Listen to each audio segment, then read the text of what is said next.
राजस्थान में एक एसएचओ की हत्या के बाद सियासत गर्मा गई है। आरोप है कि कांग्रेस विधायक कृष्णा पुनिया के दबाव में आकर राजगढ़ पुलिस थाने के एसएचओ विष्णुदत्त बिश्नोई ने आत्महत्या कर ली। वो एक हत्याकांड की जांच कर रहे थे, जिस कारण उन्हें रात के 3 बजे थाने आना पड़ा था।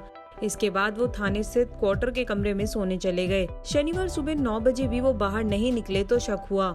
उनके कुक कन्हैया लाल ने इसकी सूचना थाने को दी। जब दरवाजा तोड़ा गया तो बिश्नोई फंदे से लटके मिले। कमरे में 2 सुसाइड नोट मिले। एक एसपी को संबोधित था तो दूसरा माता पिता को। सुसाइड नोट में बिश्नोई ने लिखा है कि उनके चारों तरफ इतना दबाव बना दिया गया था कि वो झेल नहीं सके। उन्होंने खुद के तनाव में होने की बात कही। वकील को मैसेज भेजकर उन्होंने लिखा कि उन्हें गंदी राजनीति के भंवर में फंसा दिया गया है। इसी मैसेज में उन्होंने बताया था कि वो रिटायर होना चाहते हैं। उन्होंने लिखा था कि थाना भवन के निर्माण में उन पर 3.5 करोड़ रुपए के गबन का आरोप मढ़ा जा रहा है। जैसे ही ये चीजें वायरल हुई, थाने के बाहर नेताओं और आमजनों की भीड़ लग गई। नेता प्रतिपक्ष राजेंद्र राठौड़ और बसपा के पूर्व विधायक मनोज नांग्याल अलग अलग स्थानों पर धरने पर बैठ गए। सीबीआई जांच की मांग करते हुए काफी देर तक पुलिस को शव नहीं उठाने दिया गया। सांसद राहुल कंसवा सहित कई अन्य नेताओं ने आरोप लगाया है कि एक ईमानदार छवि का अधिकारी इस तरह से आत्महत्या कर ले तो उसके पीछे जरूर राजनीतिक दबाव रहा होगा। वहीं कृष्णा पुनिया ने कहा है कि बिश्नोई से 5-7 बार बैठक में ही उनकी मुलाकात हुई थी। विधायक ने बताया कि उन्होंने बिश्नोई के बारे में सुन रखा था, लेकिन कभी अकेले में मुलाकात नहीं हुई। बिश्नोई के मित्र वकील गोवर्धन सिंह ने कहा कि अगर वो मैसेज मिलने के तुरंत बाद राजगढ़ चल गए होते तो शायद ये घटना नहीं होती। उन्होंने कहा कि वह खुद को कभी माफ नहीं कर पाएंगे। उन्होंने ये भी कहा कि ये दिखने में भले ही आत्महत्या लगे, लेकिन ये सोच समझकर की गई हत्या है। इसकी सच्चाई सीबीआई जांच के बिना सामने नहीं आएगी। 21 साल से सेवारत बिश्नोई वरिष्ठ अधिकारियों के भी चहेते थे।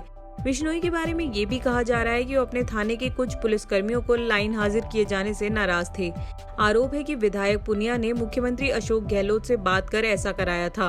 अब तक 13 थानों में रह चुके बिश्नोई की आत्महत्या के मामले में लॉरेंस बिश्नोई गैंग का नाम भी सामने आ रहा है, क्योंकि वो जिस मर्डर केस की जांच कर रहे थे उसके तार इसी गैंग से जुड़े थे। वहीं डीजीपी भूपेंद्र सिंह ने कहा कि उनकी नजर में विष्णुदत्त राज्य के शीर्ष 10 एसएचओ में शामिल थे। बकौल डीजीपी, पुलिस कर्मियों के लिए राजनीतिक, सामाजिक और आपराधिक दबाव आम बात है, जो भर्ती होते ही शुरू हो जाता है। उन्होंने कहा कि सभी क्षेत्रों के लिए वरिष्ठ अधिकारी सिफारिश करते थे कि अपराध को नियंत्रित करने के लिए उनके इलाके में विष्णुदत्त की पोस्टिंग की जाए। चूरू के राजगढ़ में भी अपराध नियंत्रण के लिए ही विष्णुदत्त की पोस्टिंग की गई थी। डीजीपी भूपेंद्र सिंह का कहना है कि वहां उन्होंने अच्छा काम किया, लेकिन आत्महत्या के पहले कैसी परिस्थितियां बनी ये जांच का विषय है। उन्होंने कहा कि विष्णुदत्त बिश्नोई ऐसे अधिकारियों में से थे जो हमेशा ईमानदारी से काम करते थे। राजगढ़ में इस घटना के बाद चौक चौराहे पर ड्यूटी करते पुलिसकर्मी भी रोते हुए नजर आए।